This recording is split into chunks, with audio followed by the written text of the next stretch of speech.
What is the key difference between successful people and unsuccessful people? Think about it. We all have 24 hours a day, 7 days a week, and 365 days a year. It's very, very fair. It is an equal playing field. So at the end of the day, what determines how successful we become is how we use our time. So this is how successful people manage their time. Today, I'm going to give you 3 simple strategies that will help you to manage your time better. Strategy number 1, time block for social media and emails. Understand this, when you get up in the morning, if the first thing that you do is to go and reach for your cell phone, and you're checking your messages, you're checking your email, you're checking your PM, you're checking social media, that first hour every morning, that's your most critical hour. How you do in the morning dictates how well you do the rest of the day. If right there you're checking all these messages, and I know what it is like, right? In the morning, you want to go reach out for that cell phone, right? You want to see, oh, did I miss any messages from last night? What happened? What is going on? What's my friend up to? That first hour of every day is very, very precious. You should think about how you can invest that wisely. For some, maybe you want to do some light reading in the morning. For some, maybe you want to do a little bit of exercise. You want to work out. You want to do a little bit of yoga, a little bit of stretching. For some, you want to have a very nice breakfast with your family. It is connection time. For some, maybe it's time for you to set the goals and say, okay, what are some of the things that you want to accomplish that particular day? What you don't want is to jump into email mode. I always say your inbox is other people's agenda. Every single time you check your inboxes, all these things that just demands your attention, that pulls your way, that distracts you. You don't want to check your emails 10 times a day, and you don't want to check your social media 10, 20 times a day either. It's very easy to screen suck all day and you're just checking messages repetitively, right? And you check it every 10, 20 minutes. Do you really need to do that? The metaphor I use all the time is, do you go check your mailbox 10, 20 times a day? Then why would you go check your inbox 10, 20 times a day? One of the things that I do is I block out the time for social media and I block out time for email. That's it. I have a start time, I have an end time. I don't go check social media 10, 20 times a day because I've got other things to do. I've got more important things I have to accomplish. So block it. Block out a time and say, okay, I'm gonna do it in the morning, once in the morning. If you want to, I'm gonna do it once in the evening, and that is it. In between, you work on important things. You work on projects, you work on your business, you work on your career, whatever that you are working on. That's how you stay focused. You see, time management is actually a myth because you cannot actually manage time.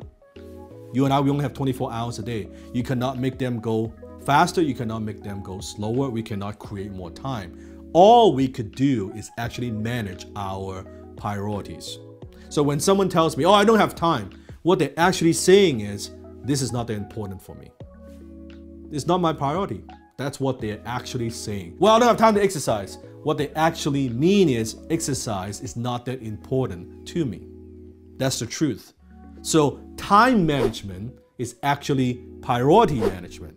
And at the end of the day, priority management is actually self-management. How you manage yourself and how you manage your energy. What do you invest your energy in? Into something that will contribute to your happiness, to your health, to your well-being, to your success. That's the key.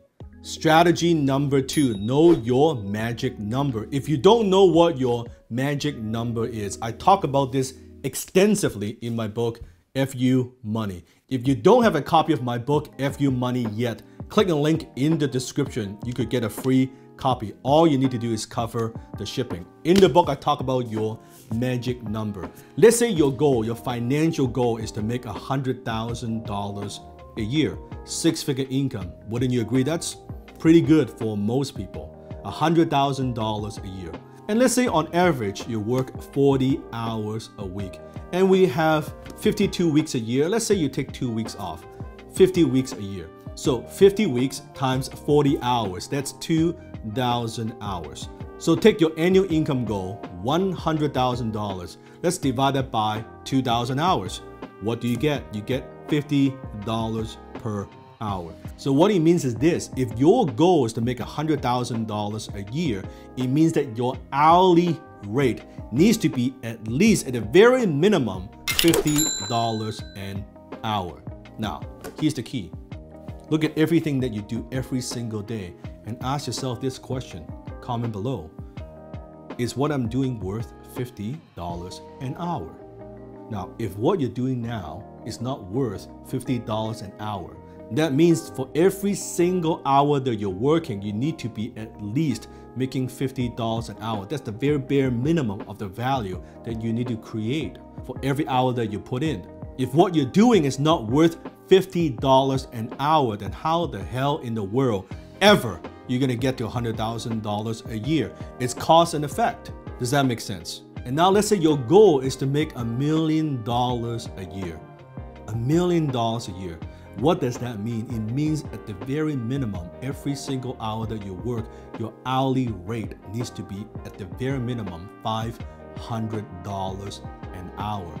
The number is actually higher than that because if you and I are honest, you know we're not productive all the time. All the time. Not every single hour we're gonna hit $500 per hour in terms of bringing value to the marketplace. To make $1 million a year, $500 per hour of value. So think about that. Which leads to strategy number 3, and that is to avoid minimum wage activities. Let's say the phone company overcharged you for $5 and you pick up the phone and you call them and you argue with them and you spend an hour on the phone arguing about that $5. And at the end, fine, they adjust it and you save back $5. Now, did you just save $5? Not really. Not if your goal is to make $1 million a year. Because that phone call didn't save you $5. That phone call just cost you $495. So I want you to imagine this. Here's a bonfire and you just waste $495 that you burn yourself. You need to look at it that way. Every single minute that you have, it is an investment. If you're investing that time to spend with your family, that's fine. You're getting happiness, you're getting fulfillment back. That's a return. It's incalculable, that's fine. But if you're talking about a business activity, there has to be a return. You're spending this much time, you want this much return back. Money at the end of the day is incredibly simple. Money is math. You invest X, you get Y back. That's an investor mentality. The problem is when it comes to time, most people have the wasters mentality. They waste time. Or spenders, they just spend time. There's a Chinese proverb that I like. An inch of time is worth an inch of gold.